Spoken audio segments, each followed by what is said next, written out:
E não vos amoldeis ao sistema deste mundo, mas sede transformados pela renovação das vossas mentes, para que experimenteis qual seja a boa, a agradável e perfeita vontade de Deus. Amém? Curva sua cabeça mais uma vez. Senhor Deus, Espírito Santo, a tua palavra ela é viva e eficaz. Total responsabilidade sua de estar falando aos corações. Por mais que pessoas possam trazer discursos bonitos, palavras bonitas, uma boa eloquência, ou de fato, que seja uma grande palavra, ou uma pequena palavra, não importa. O importante é o Espírito por trás das letras. E que teu Espírito Santo, ele possa, de fato, mudar, transformar, falar aos nossos corações. E que as nossas mentes, elas possam sofrer uma ressignificação, uma transformação, para que nós possamos entender essa boa vontade do Senhor. Em nome do Pai, do Filho e do Espírito Santo. Amém? Irmãos, eu quero já começar falando, sobre a morte. A morte, ela é algo que de fato todos nós sabemos que nós vamos enfrentar um dia. E quando nós falamos de morte, não vai importar quanto dinheiro você teve, não vai importar quantas pessoas souberam o seu nome aqui na terra, não vai importar qual que foi a sua posição na sociedade, em todas as esferas. Se você era gente boa, se você era um bandido, se você era isso, ou se você era aquilo, não vai importar nada disso. Porque com a morte, a Bíblia fala que cessa todas as coisas. Com a morte cessa conhecimento, com a morte cessa paixões, com a morte cessa os ódios, com a morte cessa todas as coisas. E a nossa vida aqui na terra, quando nós não nos empenhamos em fazer aquilo que é o nosso destino, nós não passamos de um fracasso, de um fracassado bem-sucedido. Nós não passamos de um fracassado. Como assim? Porque todos nós estamos aqui e nós temos que fazer alguma coisa. Aí você me pergunta, mas o que eu tenho que fazer? Qual esse sucesso, em executar algo? Como eu chegarei a esse denominador comum? Que sucesso terei? Como eu vou fazer para executar certas coisas para ter esse sucesso? E eu posso te dizer que o sucesso, ele é para que você esteja no lugar aonde Deus prescreveu para que você estivesse. O maior sucesso e o principal sucesso é estar aonde Deus escreveu para que você estivesse. E quando você não consegue estar neste lugar, você vai ser um fracassado na vida e um fracassado após a morte também. Porque assim Deus estabeleceu as coisas. E só que tem outra coisa, A busca desse sucesso, seja ele espiritual, material, ele tem que estar ligado à sua consciência, à sua mente transformada, certo? Sabe por quê? Porque enquanto acontece esse processo, a sua mente, você precisa entender, experimentar, a desfrutar e a entender a bondade de Deus no meio de todos os processos, de tudo aquilo que vai acontecendo na sua vida. Aí eu pergunto, quem é você neste contexto?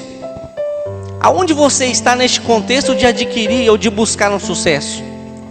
Será que você está buscando de uma forma correta? Será que você está entrando no Santo dos Santos? Será que você está no centro da vontade de Deus para que a sua vida de fato ela tenha um sucesso eficaz e eficiente? Não seja um mero fracasso, não seja seus dias contados, como Salomão falou, olha, quando ele escreve aos jovens, para que eles não tenham lá no final da vida que reclamar, e vejam seus dias que passaram e falam, olha, não tenho contentamento nos meus dias. porque é um sinal de um sucessor, de um cara que teve um fracasso total na sua vida, nas suas coisas, nas suas escolhas, porque ele não estava no centro da vontade de Deus. Então você tem um destino ordenado por Deus. Você está aqui na terra para um governo, para governar e para governar bem. Algumas vezes eu já falei aqui na igreja sobre o governo de Adão que foi perdido lá atrás, lembra? Alguns que estiveram no culto. Eu falei sobre a perda de Adão, sobre o governo que Deus deu a ele. Falou: olha, Adão, você vai dominar sobre tudo. Você vai dar nomes, você vai fazer isso, vai fazer aquilo, dentro de uma paz, dentro de uma alegria profunda. Só que Adão é como se fosse em um jogo, né? Quantos conhecem futebol americano? Né? Que você detém a posse da bola, né? Adão, ele perdeu a posse dessa bola. Não precisou de Satanás. Satanás não tomou a posse da bola dele. Ele não foi lá e tomou, agarrou, não. Ele fez com que Adão a entregasse, deixasse cair.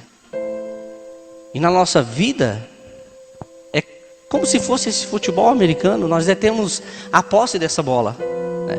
E quando nós detemos a posse dessa bola, nós precisamos ficar atentos aos nossos oponentes, que são os outros jogadores, que quando não fazem uma barreira para que você não ultrapasse e alcance o seu destino, haverá outros que irão te atacar para que você perda a posse da sua bola.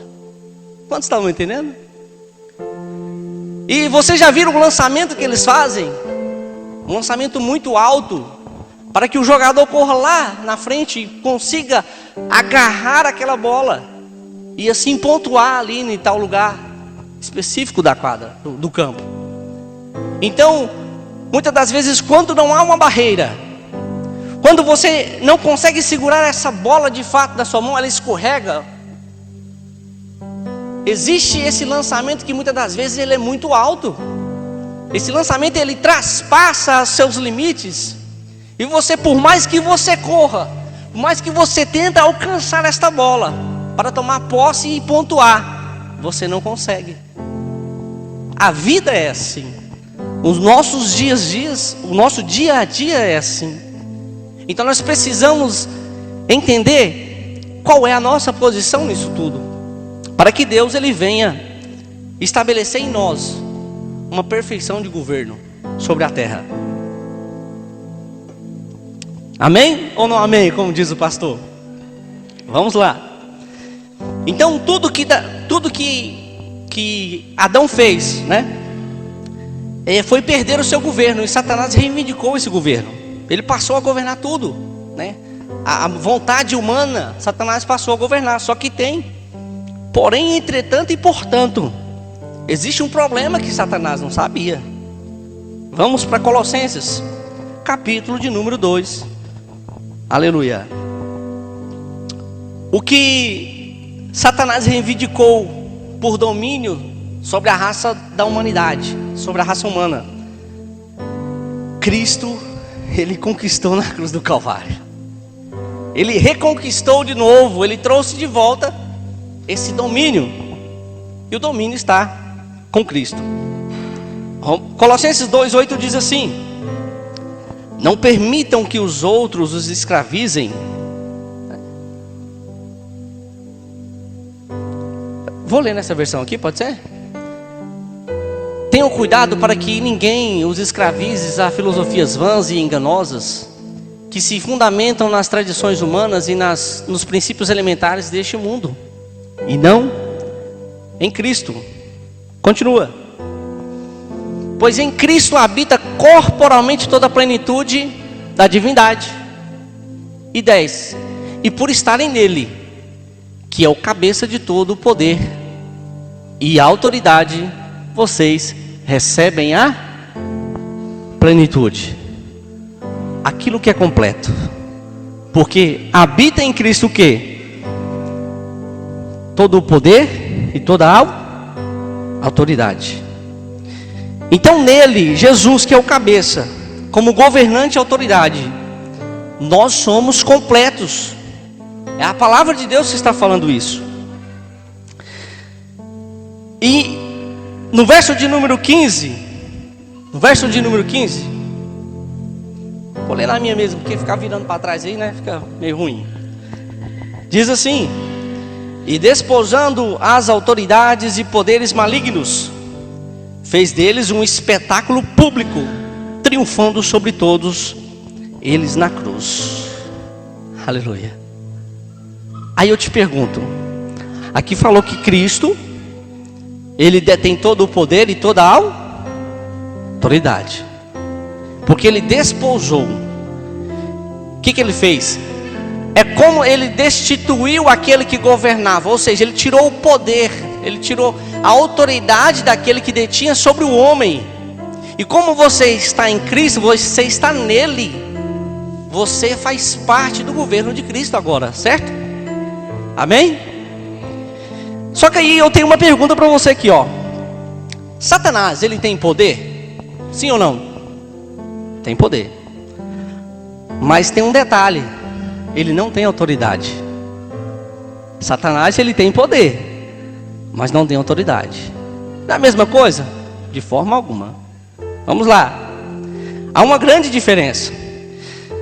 Se você for assaltado em uma rua, que isso não aconteça. Se o meliante apontar uma arma de fogo para você, o que você vai fazer? Né? É o proceder, o modus operandi. Não reaja, certo? Só que se você vê que a arma não está carregada, o que você vai fazer? Você vai reagir, meu irmão. Oxe, meu irmão, não deixa eu ver que não tem nada, não. Vou para cima, certo? Isso é o poder. Agora, a questão é você saber se está ou não carregada, porque você vai travar na hora. Se você nunca teve essa experiência, se você não é vida louca, sei lá, se você não tem um temperamento explosivo, forte, se você é mais retraído, quando apontarem uma arma para você, você vai travar. Talvez você grite, talvez você desmaie, talvez você corra, talvez você não faça nada, talvez você chore, você não vai saber da sua reação, você não se conhece diante de um fato desse. O problema agora é saber se está carregada ou não. Agora Satanás, para você que não está entendendo o que é a governança de Deus, Satanás ele faz como esse ladrão com a arma descarregada. Satanás ele tem poder? Tem. Só que Satanás, o poder dele, primeiro, é para pressionar e intimidar. Mas na verdade, a sua arma está vazia. Aleluia. Você não pegou. Satanás ele tem de fato uma aparência de poder, mas o seu poder é limitado porque ele não tem autoridade nenhuma sobre a sua vida. Satanás é um mero caído que quer intimidar, que quer iludir as pessoas, mostrando que ele é algo grande, né? Quantos não nasceram, né, na sua vida aí e não tem medo do diabo? Você fala diabo, Deus me livre com o diabo. Nossa, o diabo, meu Deus do céu, fala esse nome aqui não. Diabo, diabo isso, diabo aquilo. Meu irmão, o diabo, ele é enganador desde o princípio, mentiroso, pai da mentira. Ele quer que você pense justamente assim, que ele vai tirar tudo de você, que ele está com a arma em punho e você agora tem que deixar tudo nas mãos dele, porque senão você vai sofrer uma consequência muito grande. Mas a arma está sem balas. Jesus, quando ele morreu na cruz do Calvário, ele tirou toda a munição dessa arma. Ah, meu irmão, você não pode ser tocado. É todo mundo? Não, calma aí. Você que confessou Jesus como seu único e salvador da sua vida, você que deixou de fato esse Senhor ser o Senhor da sua vida, Satanás não te toca. Aí você fala, irmão, mas Jó sofreu isso, sofreu aquilo, sim. Mas por quê?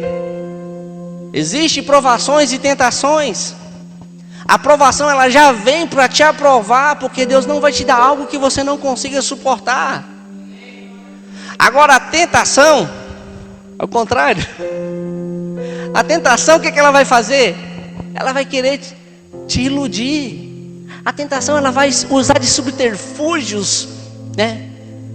Lógicos aparentemente, para que você analise e veja, rapaz, esse negócio é bom, eu vou nesse negócio. Só que é para te derrubar, para te destruir. Mas ele não tem como fazer com que você escolha. Não, ele só vai te mostrar, intimidar e te persuadir. A escolha, o poder, a autoridade de escolha está sobre a sua mãos, sobre as suas mãos. Aleluia. Colossenses capítulo 1, verso de número 13. Aleluia. Quantos estão pegando aí? Vamos lá, nós temos aí umas 2 horas de palavra aí. Glória a Deus, misericórdia, né, irmão? Diz assim, Colossenses 1, verso 13. Ele nos resgatou do domínio das trevas e nos transformou para o reino do seu Filho amado. Ele nos tirou da onde? Do domínio. Você não é mais dominado. Você que entendeu o que Cristo fez por você, você não é mais dominado. Ele te resgatou, né? E te transportou para outro reino. Que reino é esse? Do seu Filho amado. Você está no reino de Deus. Você faz parte de um reino, né? Aleluia. Aí eu te pergunto mais uma vez: se Satanás perdeu, por que então ele parece tão poderoso?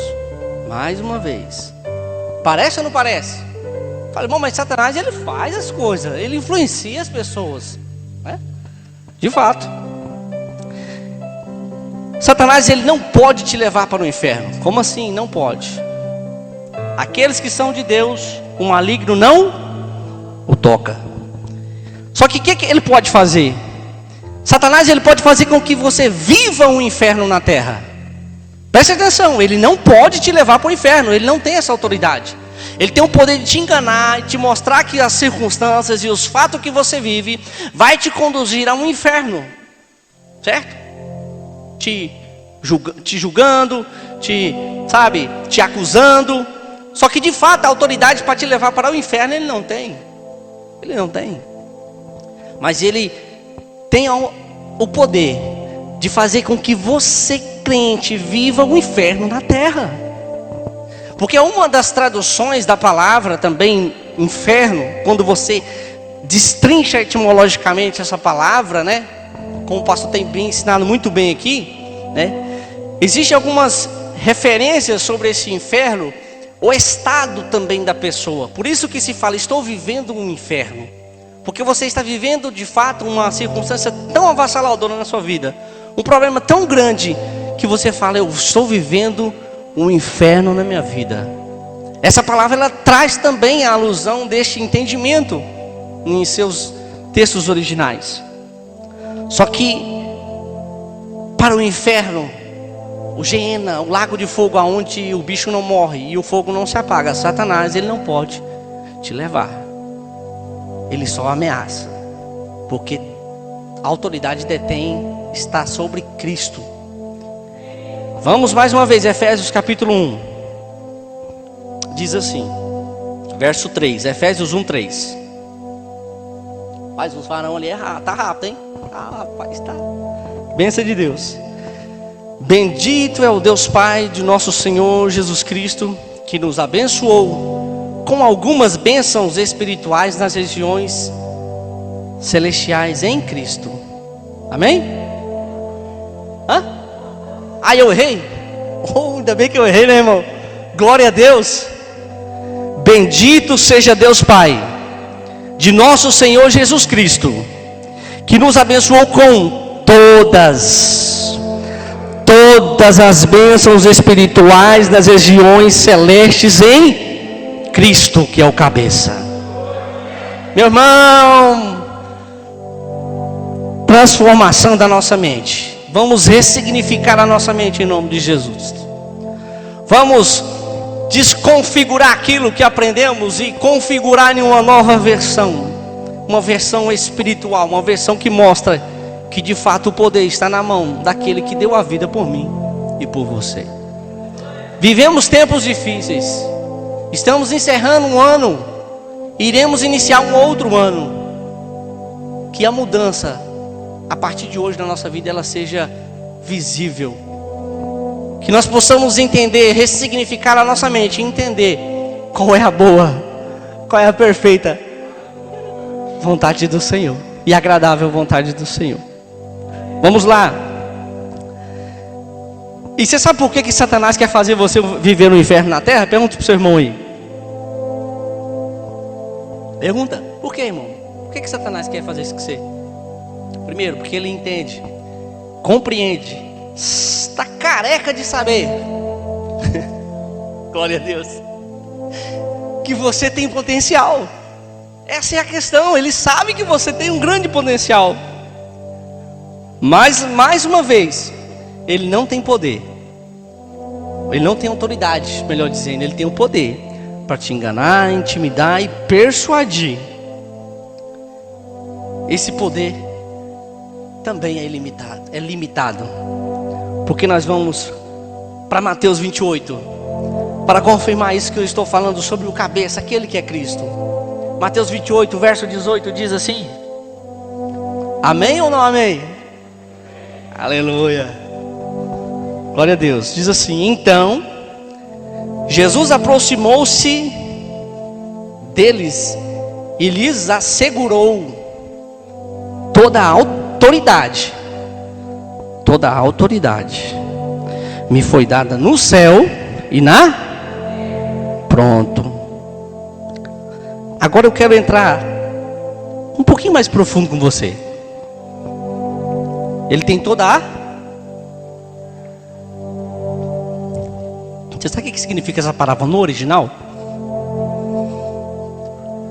Dinamis e exousia. Dinamis e exousia, certo? Vamos lá. Eu vou dar outro exemplo aqui. Um policial com uma arma de fogo, se ele executa algo, estou falando dentro de uma legalidade, certo? Ele detém uma autoridade, certo? Ele detém uma legitimidade. O bandido com uma arma, por mais, né, se esteja carregado ou não, agora entrando na questão de legitimidade, ele não tem a legitimidade de portar aquele artefato, de portar aquela arma, porque ele não tem respaldo jurídico. Ele não pode portar uma arma. Ele responderá por posse de arma de fogo, por porte de arma de fogo, né?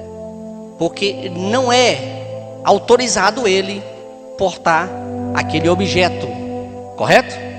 Amém? Então, quando se fala, né, essa diferença entre dinamis e exousia, a dinamis é o poder que ele detém de forma ilegal. Agora, quando fala de exousia, significa que nas mãos dele detém a autoridade por direito. Alguém está pegando? Por direito. Eu quero usar outro exemplo, de novo no futebol americano. Vocês sabem que são 7 juízes e 11 jogadores de cada lado. Vocês já viram o tamanho daqueles caras? Entra não, meu irmão. Eu jamais seria um jogador de... mas talvez só para correr, para pegar a bola lá na frente. Mas a hora que um me acertasse também, caixão e vela preta. Porque, meu irmão, os caras são grandes. Para que você entenda, dinamis está com os jogadores. Se aqueles jogadores quiserem, em força, em quantidade, atropelar os juízes, os 7 juízes que ficam ali, né? Eles podem? Pela quantidade? Pode. Vamos pôr 21 contra 7? Atropela que, né? patrola. Só que com os juízes está a exousia. Eles detêm o poder de dar a falta, eles têm o poder de expulsão, eles têm o poder de paralisação, eles têm o poder de comandar aquelas jogadas, comandar aquele evento que é o jogo. Amém? Porque é por direito, para que haja uma organização. Vamos lá. Em essência, quando Cristo, Ele declarou, né, aqui no verso de número 28, que Ele disse, né, toda autoridade me foi dada no céu e na terra. Você sabe o que Ele estava falando? Jesus, oh meu Deus, Ele detinha o poder e a autoridade associada. Aleluia. Além de ter autoridade, Ele também tinha o poder. Porque Ele permite que pessoas tomem poder de certas coisas, de pessoas, ou seja, de qualquer coisa que seja. Ele permite que você detenha o poder de controlar, do seu cérebro controlar, do meu cérebro controlar a minha mão e pegar este copo. Isso é o poder. Mas a autoridade de sustentação de tudo vem dele. Porque ninguém mais, por mais que inteligente, por mais que rico, por mais que tenha subterfúgios financeiros, consegue manter um corpo em pé, respirando, a não ser aquele que detém toda a autoridade sobre o céu e a terra, sobre a matéria física e sobre o espiritual. Ninguém. Só Jesus detém toda a autoridade. Aí eu digo, você é completo nele.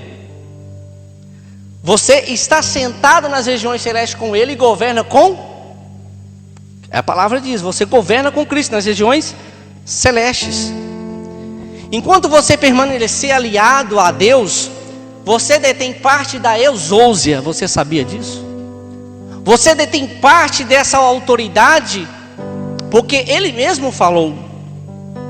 Porque como lhe foi proposto a Deus, como Jesus, Ele morreu por você, e Ele tomou por direito todo o poder e autoridade. Agora essa autoridade, automaticamente quando você entra dentro do reino dele, você está guardado. Aí eu uso o mesmo exemplo de um agente de segurança que usa, né, ali no exercício do seu ofício, a autoridade sobre alguma outra pessoa para puni-la. Ele está protegido não pela pessoa, pelo seu CPF, mas pelo Estado maior, certo? Então quando você está dentro de um reino, não é você que se garante, não é não. É aquele que detém sobre você todo o poder e a autoridade, Jesus Cristo o Nazareno. Só que tem um detalhe. Será que existem algumas leis que são leis que muitas das vezes elas não foram acessadas? Será que existe? Existe. Tem leis que nunca foi acessada, né? Alguns irmãos que estão aí que estudam direito aí, depois me consertem, me corrijam depois de fechar as cortinas aqui, mas eu não lembro de ter pena de morte no Brasil executada. Já teve? Lucas? Não, né? Mas existe a lei. Não, não existe. Existe. Há um caso específico de pena de morte no Brasil, em que só naquele caso acarretará a pena de morte, mas ela nunca foi usada. Ou seja, sabemos que é possível, né, criar uma lei e nunca ser colocada em prática.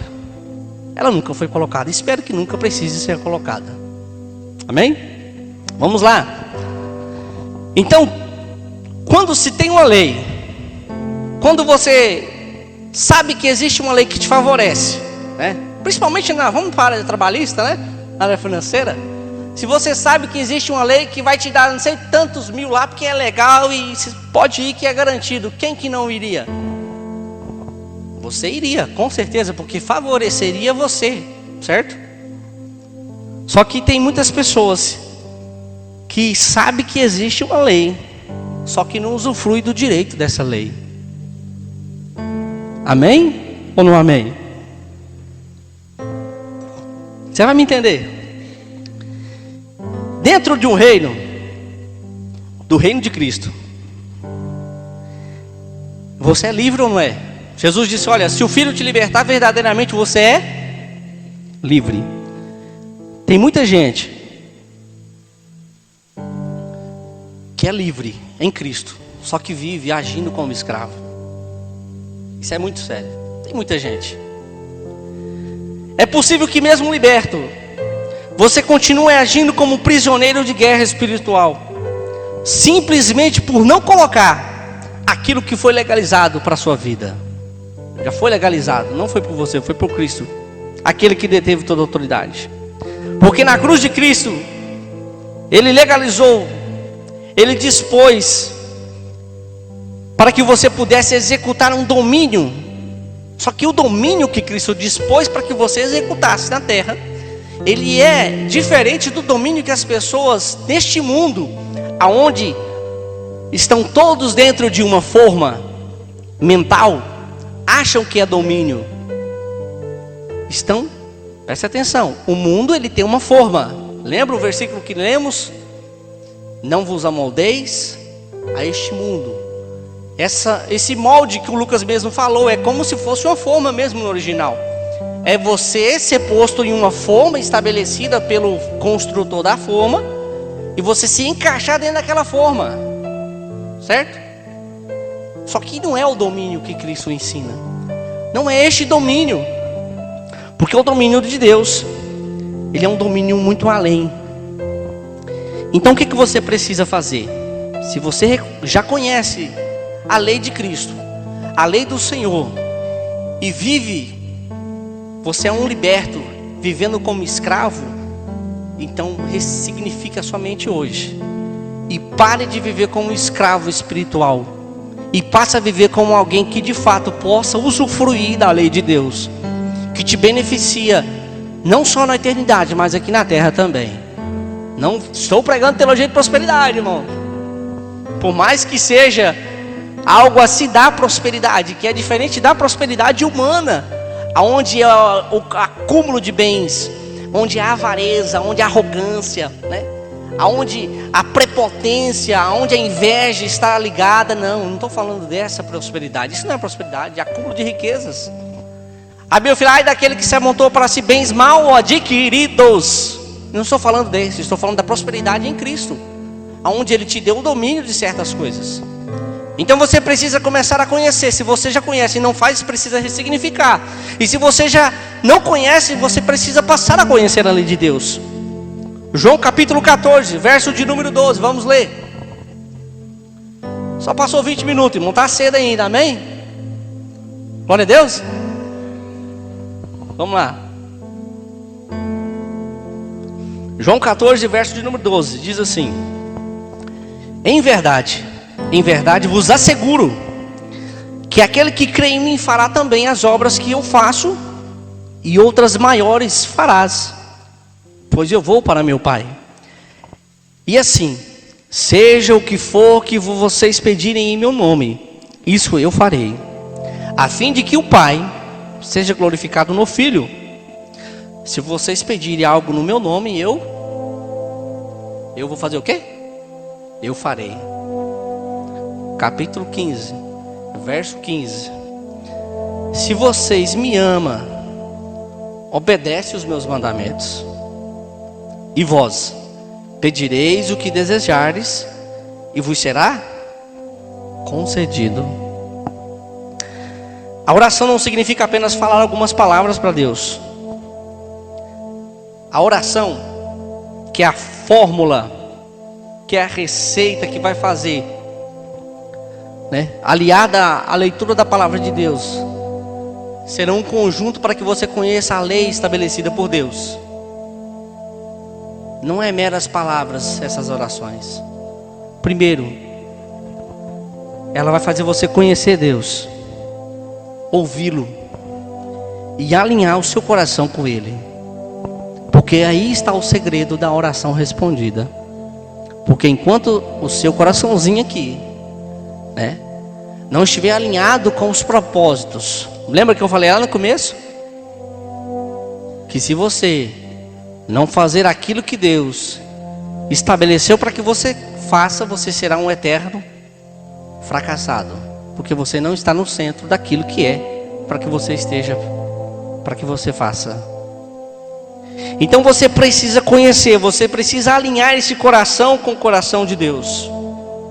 E ele diz ali, ó, no versículo que eu li, né, que nós faríamos obras maiores, nós faríamos obras, né, grandiosas. Ou seja, Deus não tem problema com grandeza, porque nós analisamos a Bíblia, fala assim, olha, você tem que ser pequeno, você tem que ser humilde, mas isso é um contexto totalmente diferente do que Cristo está mostrando sobre aquele que detém a legalidade, sobre uma autoridade que lhe é imposta, sobre um domínio que lhe é imposto.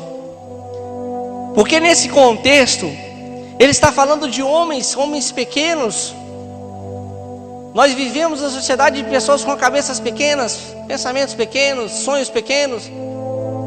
Só que não é esse igual que eu estou falando do mundo, não. Jesus não tem problema com a grandeza, Ele quer que o homem seja grande. Ser grande não é que o Alisson será um grande pregador, conferencista internacional, que pisará mais de 190 países, né, que vai pregar em 10 línguas. Não. A grandeza de Deus não é essa dimensão em elevar o homem ao status para que os outros vejam e falem, esse é o cara. Não.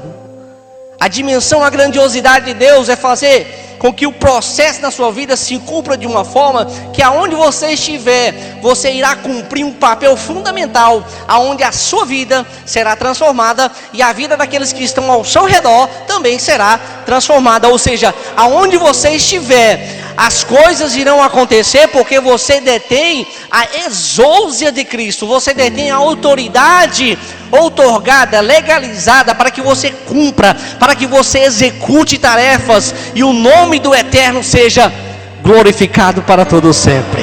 Aleluia! Meu Deus! Irmãos, estou sentindo algo tremendo, irmãos. Meu corpo, minha carne está tremendo. Como o Lucas falou, a unção pairando de uma forma especial. Sinta-se, não sinta-se constrangido. Abra o Espírito e deixa esse Espírito falar ao teu coração. Aleluia. Então os homens que pensam pequenos, né? Porque eles são bloqueados a pensar na grandeza. E quando pensamos em grandeza, como eu falei, essa grandeza, ela não é a grandeza no padrão do mundo. Deus nos criou para ser grande. E a grandeza dele, e a nossa grandeza, melhor dizendo, ela deve refletir a grandeza de Deus. Mateus capítulo 20, vamos lá. Aleluia. A grandeza de Deus é demonstrada de maneira clara por intermédio do Filho. E automaticamente ela é demonstrada na sua vida para glorificar o Filho. Oh, meu Deus. Aleluia. Mateus 20. Diz assim, vamos ler alguns versículos. Glória a Deus. Quantos estão entendendo? Amém? Vamos lá. Naquele momento, aproximou-se Jesus, a esposa de Zebedeu, com seus filhos, e prostrando-se, fez um pedido a ele. O que desejas? Perguntou Jesus. Ela respondeu, ordena que no teu reino estes meus 2 filhos se assentem, um à direita e o outro à tua esquerda. Não sabeis o que pedes? Jesus contestou, podeis vós beber o cálice que eu estou prestes a beber e ser batizado com o batismo com o qual estou sendo batizado? E eles afirmaram, podemos. Então Jesus lhes declarou, certamente bebereis do meu cálice, mas quanto ao assentar-se à direita ou à minha esquerda, não cabe a mim outorgá-los. Estes lugares pertencem àqueles que foram reservados por meu Pai.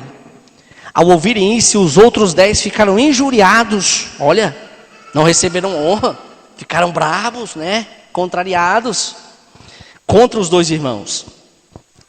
Então Jesus os chamou e explicou, sabeis que os governantes dos povos, olha aí, os dominam e que são as pessoas importantes que exercem poder sobre as nações. Não será assim entre vós, de forma alguma, não será assim entre vós. Ao contrário, quem desejar ser importante entre vós, será esse o que deva servir aos demais. E quem quiser ser o primeiro dentre vocês, que se torne vosso escravo. Assim como o Filho do Homem que não veio para ser servido, mas para servir e dar a sua vida como um único resgate por muito. Aleluia. Então nós nascemos para que nós possamos inspirar as outras pessoas. Nós não nascemos para exercer esse domínio a qual o mundo ensinou, de subjugar, de ser o melhor, de ser, você pode estar bem, desde que não seja acima de mim, porque eu estou aqui por cima. Eu quero você muito bem, certo? Mas, até certo ponto não. Esse não é o domínio que Cristo nos ensinou. Ele vai muito além. Aí eu te pergunto, qual a sua posição nesta noite? Qual é, irmãos?